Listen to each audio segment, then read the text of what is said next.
Olá, amigos da Paranormal Ataque. Como vocês estão hoje? Espero que todos bem e preparados para um tema sensível, as cartas psicografadas. Eu falo que é um tema sensível porque, na maioria das vezes, quem procura um médium de psicografia o faz na esperança de conseguir se comunicar com um ente querido, na expectativa de encontrar conforto. Nós aqui da Paranormal já falamos dezenas de vezes com os espíritos, mas 99% das vezes eram espíritos errantes que se recusavam a seguir em frente e desapegar do mundo material.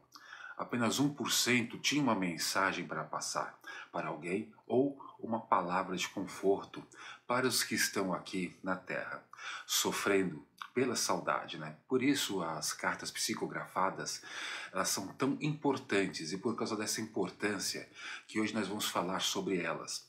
Eu sou Marcos, pesquisador de fenômenos paranormais e te convido a vir comigo nessa jornada em saber se essas cartas são ou não reais. A psicografia é uma palavra que vem do grego e significa escrita da alma. Recebeu esse nome por causa da capacidade de alguns médiuns em escrever cartas ditadas por espíritos ou, em alguns casos, eles emprestam a sua mão para o espírito escrever de próprio punho, e as pessoas às quais as cartas são endereçadas não só reconhecem o que foi dito na carta como verdadeiro, mas também se impressionam com a caligrafia que é precisa a da pessoa quando em vida. A psicografia ganhou seguidores e ficou famosa por causa da doutrina espírita de Allan Kardec, onde ela é apenas uma das maneiras dos espíritos se comunicarem com os encarnados. O Kardec ainda separou o processo de psicografia em consciente, onde o médium tem total consciência do que escreve, porém não reconhece a autoria das mensagens; semimecânico, onde o mediador pode a consciência de que está escrevendo, mas não consegue influenciar o teor das mensagens, que significa que ele sabe o conteúdo da mensagem, mas não consegue parar até que a carta chegue ao fim. E o mecânico, que é considerado o melhor estado de psicografia para se fazer a averiguação do que é um médium está realmente psicografando, onde o médium literalmente empresta a sua mão para o espírito escrever e de forma contínua, sem parar, e o médium ainda consegue conversar com as pessoas envolvidas sem precisar olhar para o papel na mesa e não perde o ritmo ou se dá conta do que está escrevendo. No resto do mundo, onde o espiritismo é famoso e tem muitos seguidores, a doutrina segue Allan Kardec, mas no Brasil, a pessoa que é considerada o pai do espiritismo brasileiro é Chico Xavier, que psicografou 451 livros e milhares de cartas, onde dezenas são famosas, mas não dá para falar sobre todas. Por isso eu separei aqui duas cartas que são consideradas pelos espíritas brasileiros como mais importantes. Começando por a carta de Rangel. Rangel era um menino de 3 anos de idade, que faleceu após cair da bicicleta. Passado um ano do seu falecimento, o Chico Xavier recebeu o espírito do menino que psicografou a carta da criança, que tinha acabado de iniciar a sua alfabetização. E era uma letra infantil de quem desenhava as letras, sem fluidez. Os pais do menino estavam inconformados com a morte prematura do garoto e foram para Uberaba na esperança de ter algum conforto espiritual. E lá eles tiveram a seguinte experiência que mudaria suas vidas. O Chico, durante a reunião espírita, pede a palavra e fala o nome dos pais de Rangel. E diz a eles: seu filho, que se apresentou como Teteu, está aqui, correndo pela casa toda, e ora vem abraçar vocês. E agora ele quer escrever uma carta com a ajuda do avô. Segue aqui alguns dos trechos da carta. Querido papai Aguinaldo e querida mamãe Célia, com vovó Lia, sou eu, Teteu. Estou com meu avô Lico e com minha tia Gilda. Vovô me auxilia a escrever porque estou aprendendo. Estou vendo a tia Lé. Estou vivo e vou crescer. Estou aprendendo a escrever só para dizer ao seu carinho e ao carinho da mamãe Célia que não morri. Vou aprender muitas coisas e muitas lições para saber escrever melhor. Mas já estou adiantando que a Mariana e creio que o Aguinaldinho ficará satisfeito, papai. Mamãe, vovó, Lia, Dá, Lé, não posso escrever mais, porque fiquei cansado de fazer letras. Mas quando puder, eu voltarei. Estou com muitas saudades. A carta não é tão curta, apenas lemos alguns trechos da carta que foi o suficiente para levantar algumas dúvidas.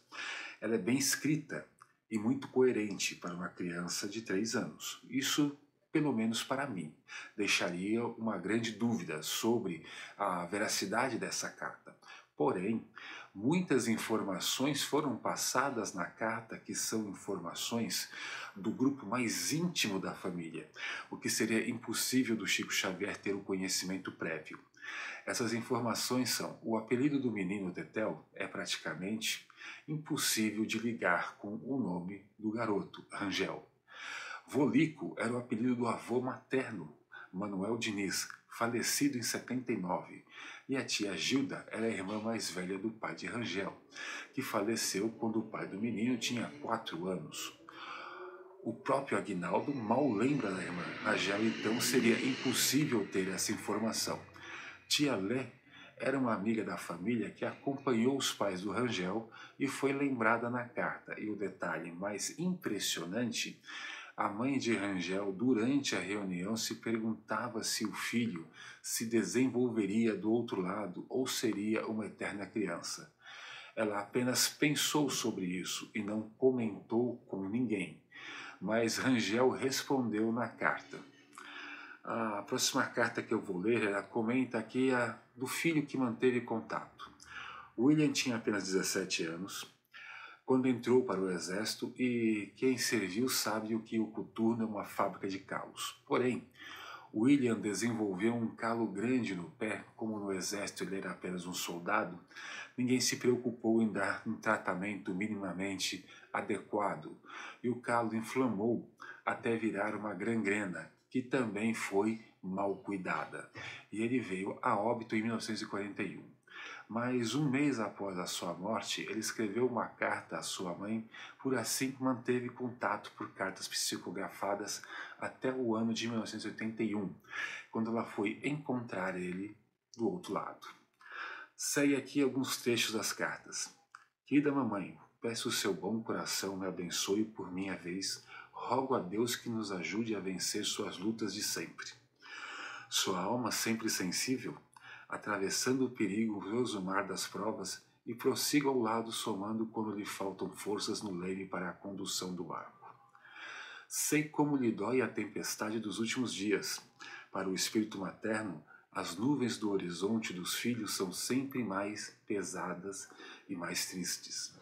Multiplicam-se dores e receios às aflições. Entretanto, nesse pedido eu desejo apelar para Wilson, para que ele transforme o caminho, melhorando.